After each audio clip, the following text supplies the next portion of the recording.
माता की, छत्रपति शिवाजी महाराज की, छत्रपति शिवाजी महाराज की। शैक्षणिक क्षेत्रात लातूरचे नाव गाजवणारा लातूरकरांना माझा नमस्कार। आई तुलजा भवानी और सिद्धेश्वर महादेव को भी मैं श्रद्धापूर्वक नमन करता हूं। भाइयों और बहनों, ये छत्रपति शिवाजी महाराज की धरती है। छत्रपति शिवाजी महाराज हमारी प्रेरणा है। उन्हें जब राजपाट मिल गया तो वो भी आराम कर सकते थे, लेकिन उन्होंने स्वराज के लिए निरंतर आगे बढ़ने का रास्ता चुना। उनको अपनी चिंता नहीं थी, उनको राष्ट्र की चिंता थी। और इसलिए ये चुनाव जो है वो भी सिर्फ इस बात के लिए नहीं है कि हमारे सुधाकर जी को सांसद बनाना है। ये बड़े ध्येय का चुनाव है,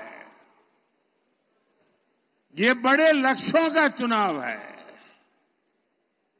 और इसलिए सुधाकर जी जैसे साथियों का संसद में पहुंचना और मुझे मजबूत करना, और इसलिए मैं आपके पास आशीर्वाद मांगने आया हूं। अब आप मुझे बताइए, जो लोग प्रधानमंत्री भी किस्तों में बनाना चाहते हैं, वो बड़े लक्ष्य हासिल कर सकते हैं क्या? कुछ अचीव कर सकते हैं क्या? आपको पता है ना, उन्होंने तय किया है हर वर्ष एक प्रधानमंत्री, दूसरे वर्ष दूसरा, तीसरे वर्ष तीसरा। बताइए साथियों, मैं जब एक भारत श्रेष्ठ भारत की बात करता हूं तो कांग्रेस के शाहजादे को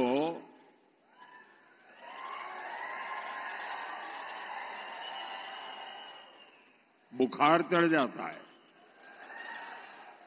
कहते हैं कि मोदी एक भारत की बात क्यों करता है? भारत को खंड खंड में देखने वाले लोग प्रधानमंत्री पद को भी खंड खंड में बांटना चाहते हैं। 5 साल में 5 पीएम का इनका प्लान, यानी बारी बारी देश को लूटने की योजना। मैं जरा लातूर के भाई बहनों से पूछना चाहता हूं, क्या ऐसे लोगों को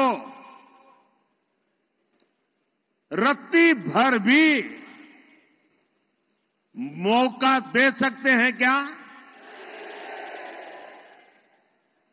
दुनिया के इस चुनौतीपूर्ण समय में क्या हम देश को अस्थिरता में झोंक सकते हैं क्या? भाइयों और बहनों, कांग्रेस ने आपको लूटने का भी एक बहुत खतरनाक प्लान बनाया है। कांग्रेस कहती है कि वो पहले देशवासियों की कमाई का एक्सरे करेगी, फिर आपकी संपत्ति पर कब्जा करेगी और फिर उसे अपने वोट बैंक को बांट देगी। आप मुझे बताइए, आप अपनी संपत्ति कांग्रेस को देना चाहेंगे क्या? उनकी सरकार कब्जा करना चाहे, कब्जा करने देंगे क्या? ये आपकी गाढ़ी कमाई, मेहनत की कमाई, उसको लूटने देंगे क्या? साथियों, कांग्रेस की नजर सिर्फ आपकी वर्तमान कमाई पर ही नहीं है, लेकिन आप जो संपत्ति अपने बच्चों के लिए जोड़ रहे हैं, उस पर भी कांग्रेस गीद नजर लगा करके बैठी हुई है। आपने सुना होगा उनके महाशय क्या कह रहे हैं। अब हमारे देश में तो हम लोग खुद मेहनत करते हैं, भोग नहीं करते हैं, जरूरत से ही जिंदगी पूरी करते हैं और पाई पाई बचाते रहते हैं, हमारे स्वभाव में है। और हर मां बाप की इच्छा रहती है कि कुछ न कुछ बचाएं ताकि मरने के बाद कुछ अपने संतानों को दे करके जाएं। ये हर मां बाप की इच्छा होती है कि नहीं होती है? गरीब से गरीब मां बाप होगा तो भी बच्चों को कुछ दे करके जाना चाहता है कि नहीं जाना चाहता है? अब ये कहते हैं कि आपने जो कमाया है, जो जमा किया है, वो पूरा का पूरा आप अपने संतानों को नहीं दे सकते हैं। अगर आपने 10 एकड़ भूमि है और बच्चों को मरने के बाद देना चाहते हो तो 5 एकड़ दे पाओगे। 5 एकड़ ये कांग्रेस का मकसद है, वो ले लेंगे। आपके पास 2 घर हैं तो 1 घर आप बेटे को नहीं दे पाएंगे, 1 ही दे पाएंगे। और इसलिए वो इनहेरिटेंस टैक्स लगाने की बात करते हैं। जो मरने के बाद आपकी संपत्ति बच्चों को मिलने वाली है, उसमें से आधे से ज्यादा 55% वो मार लेंगे। क्या ऐसे कातिल पंजे जो आपकी मेहनत की कमाई को लूटना चाहते हैं, ऐसे पंजे को कहीं पर भी जगह मिलनी चाहिए क्या? आज पूरा देश जानता है ये कांग्रेस पार्टी के शाही परिवार ने अपने बच्चों के लिए कौन सी विरासत छोड़ी। ढेर सारा पैसा, देश के प्राइम लोकेशंस की जमीनें, पावर और प्रिविलेज, और कांग्रेस पार्टी के शाही परिवार ने 6 दशक में देश को कौन सी विरासत दी? देश को विरासत में वो गरीबी के सिवा कुछ नहीं दे पाए हैं। अरे शौचालय जैसी मूलभूत सुविधाओं का अभाव। साथियों, आज आप किसी भी दिन अगर टीवी देखिए, अखबार उठाइए, ऐसी अनेक खबरें होती हैं जो बताती हैं कि हमारा देश, भारत कैसे तेजी के साथ आगे बढ़ रहा है। और अभी शिंदे जी कुछ वर्णन कर रहे थे। कोई न कोई सेक्टर, चाहे मार्केट हो, मैन्युफैक्चरिंग हो, स्पेस हो, डिफेंस हो, कोई न कोई अच्छी खबर, विकास की खबर, हमारे भविष्य को मजबूती देने वाली खबर कोई न कोई नया रिकॉर्ड बनता हुआ हर दिन कहीं पढ़ने को मिलता है, कहीं सुनने को मिलता है, कहीं जानने को मिलता है। लेकिन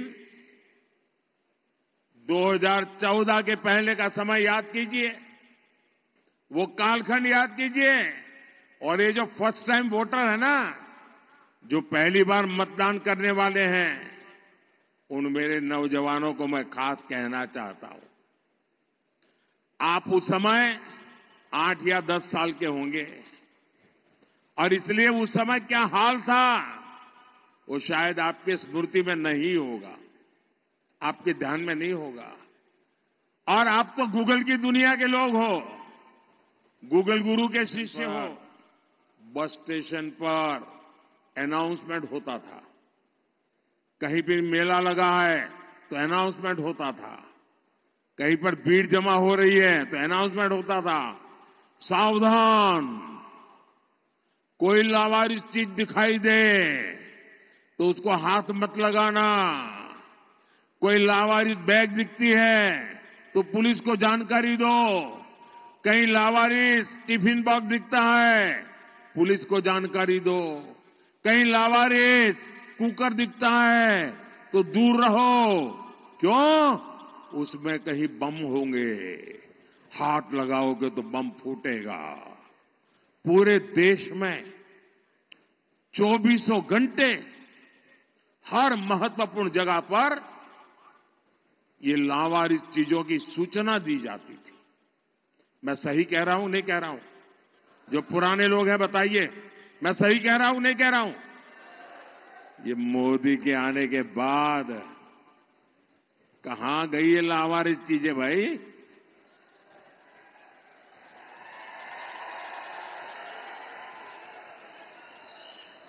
देश तो वही है।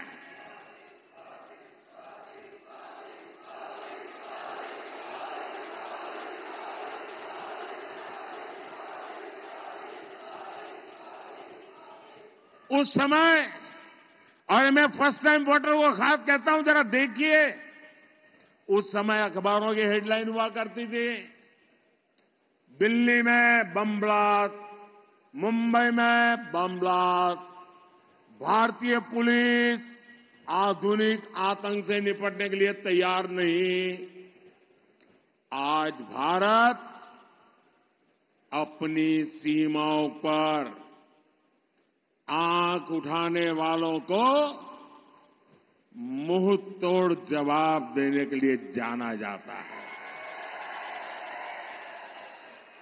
कांग्रेस के उस दौर में हेडलाइन होती थी, भारत ने मुंबई आतंकी हमले पर पाकिस्तान को एक और डोजियर सौंपा। डोजियर सौंपा, ये बहुत बड़ी खबर होती थी। हमारे कुछ ऐसे मीडिया में बैठे लोग थे, वो भी ताली बजाते थे, हाँ देखो डोजियर भेज दिया, मतलब घटना की फाइल भेजना। आज भारत डोजियर नहीं भेजता है, आज भारत घर में घुस करके मारता है।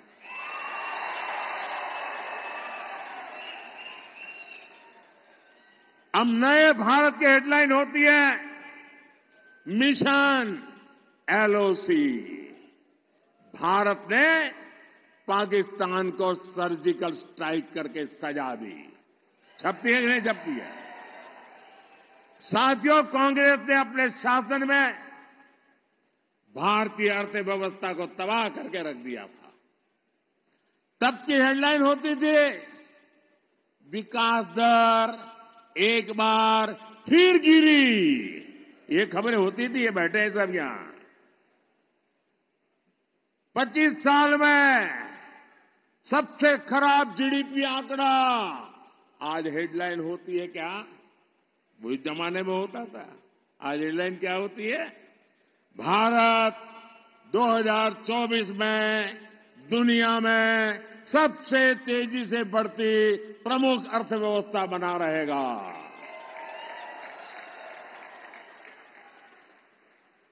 कांग्रेस के राज में हर सुबह हम अखबारों में एक नए घोटाले का नाम पढ़ते थे। हेडलाइन होती थी, कोलगेट कोयले में इतने लाख करोड़ का घोटाला। अब आज हेडलाइन क्या होती है? आज भ्रष्टाचारियों के लिए हेडलाइन होती है, आप जानते हैं। आज हेडलाइन होती है, आज यहां से इतने करोड़ पकड़े गए, आज इतने करोड़ वहां से पकड़े गए, आज नोटों की गद्दियां गाड़ी के नीचे से पकड़ी गई, आज इतने रुपयों का ढेर गैराज में से पकड़ा गया। ये खबरें आती है कि नहीं आती है? और आपने मुझे ये काम के लिए बिठाया कि नहीं बिठाया है? ये काम मुझे करना चाहिए कि नहीं करना चाहिए? और आज ये माल लूटने वाले जेलों के सलाखे में सड़ रहे हैं जी। और मैं देशवासियों को आश्वासन देता हूं, गारंटी देता हूं, जिन्होंने देश को लूटा है, जिन्होंने देश को लूटा है, उन्हें लौटाना ही पड़ेगा।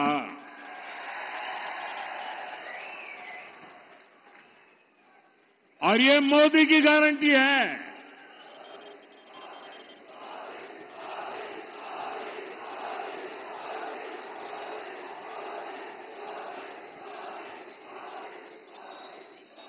साथियों,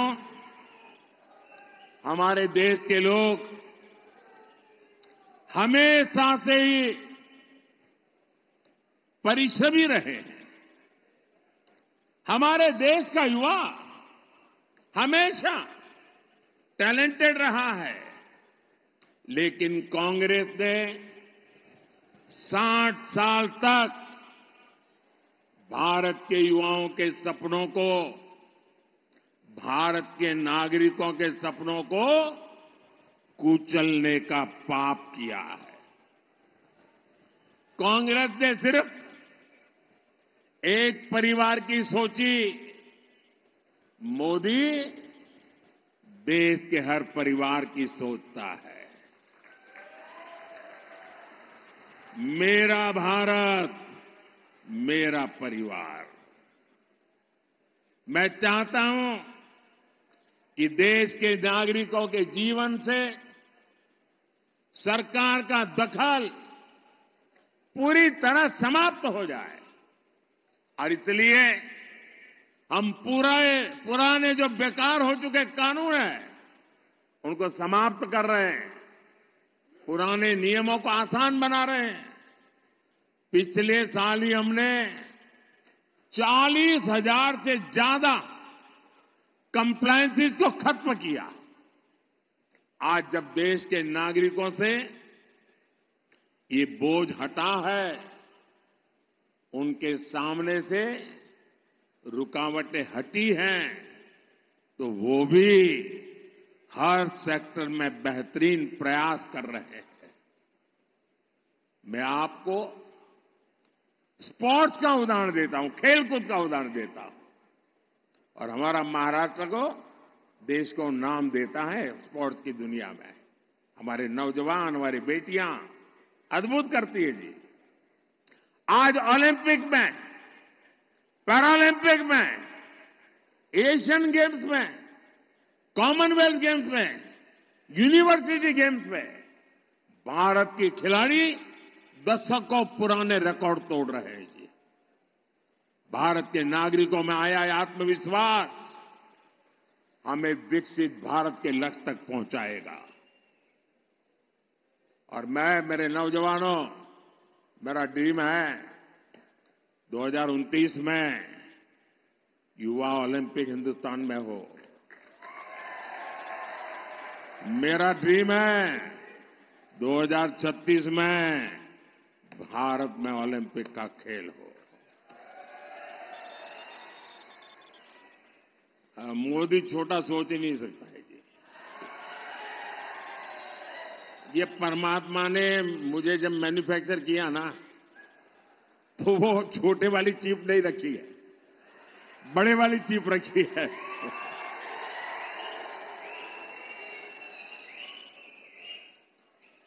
साथियों, लातूर की ये धरती हमें सिखाती है कि बड़ी से बड़ी आपदा से कैसे निकला जाता है।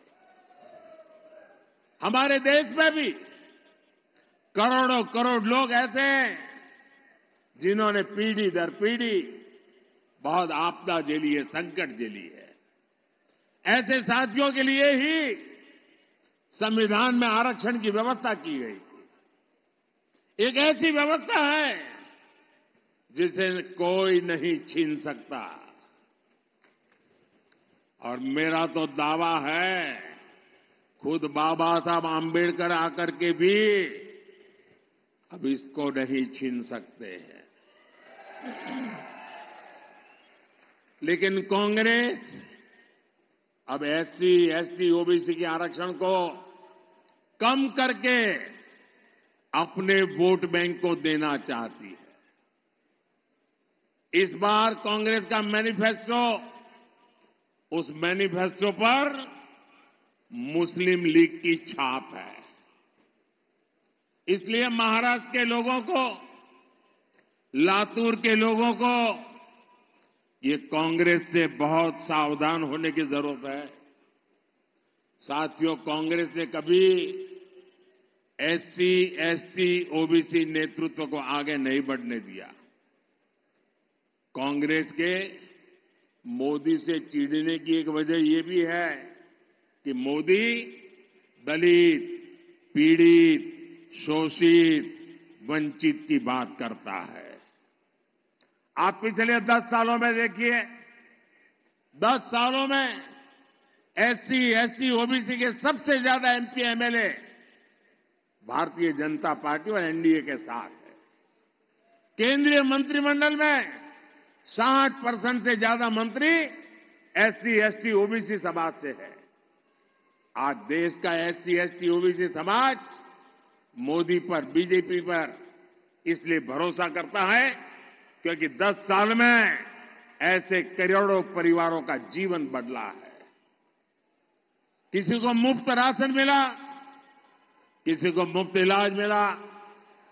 ऐसे करोड़ों साथी हैं जिनको अनेक पीढ़ियों के बाद उनका पहला पक्का घर दिया। एससी, एसटी, ओबीसी परिवारों के ऐसे लाखों नौजवान हैं जिनके पास बैंक को गारंटी देने के लिए कुछ नहीं था। उनकी गारंटी मोदी ने ली। मोदी ने ऐसे करोड़ों युवाओं को मुद्रा लोन दिया और आज वो अपना कारोबार कर रहे हैं। ऐसा हर युवा आज कह रहा है, फिर एक बार, फिर एक बार, फिर एक बार। साथियों, 2014 और 2019 में आपने हमें भरपूर आशीर्वाद दिए, आपने जनादेश दिया था। हमने उसका उपयोग किसी से कुछ छीनने के लिए नहीं, बल्कि देने के लिए ही किया है। हमने एससी, एसटी का आरक्षण, जो पॉलिटिकल फील्ड का रिजर्वेशन है, हमने 10 साल आकर के बढ़ा दिया। हमने ओबीसी कमीशन को संवैधानिक दर्जा दिया। हमने मेडिकल की परीक्षा में ओबीसी को आरक्षण दिया। हमने आपके जनादेश का सदुपयोग करते हुए देश की नारी शक्ति की दशकों पुरानी मांग को भी पूरा किया। एनडीए ने लोकसभा और विधानसभा में महिलाओं को आरक्षण दिया। इतना ही नहीं, एनडीए ने किसी का हक छीने बिना सामान्य समाज के जो गरीब परिवार के संतान हैं, उनके लिए 10% आरक्षण दिया। यानी एनडीए सरकार सामाजिक न्याय को ताकत देने वाली सरकार है। कांग्रेस और इंडिया आघाड़ी वाले जो झूठी बातें फैलाते हैं, उनके मन में खोट है। इस झूठ की आड़ में वो बड़ा खेल करने की फिराक में है। भाई और बहनों, देश पर लंबे समय तक राज करने वाली कांग्रेस और समस्याओं के बीच एक अजीब रिश्ता है। कांग्रेस और समस्या एक जुड़वा भाई हैं। कांग्रेस कभी भी किसी समस्या को खत्म करने का प्रयास नहीं करती, क्योंकि लोगों की परेशानी से ही वो वोटों की फसल काटती है। यहां लातूर में लंबे समय तक पानी की समस्या रही, लेकिन क्या कभी कांग्रेस ने इस समस्या का स्थायी समाधान का प्रयास किया?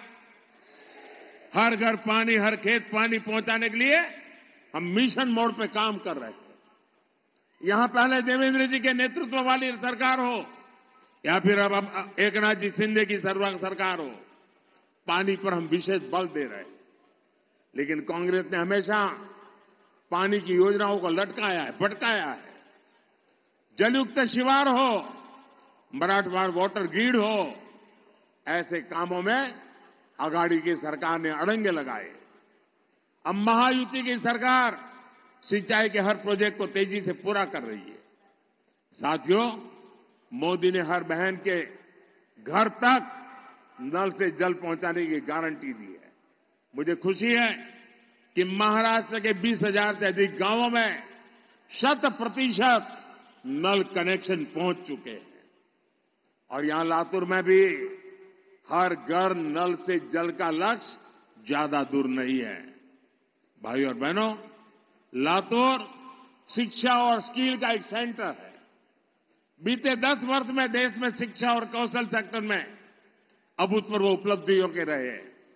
आईआईटी हो, IIIT हो, IIM हो या एम्स, इनका दायरा बहुत अधिक बड़ा है।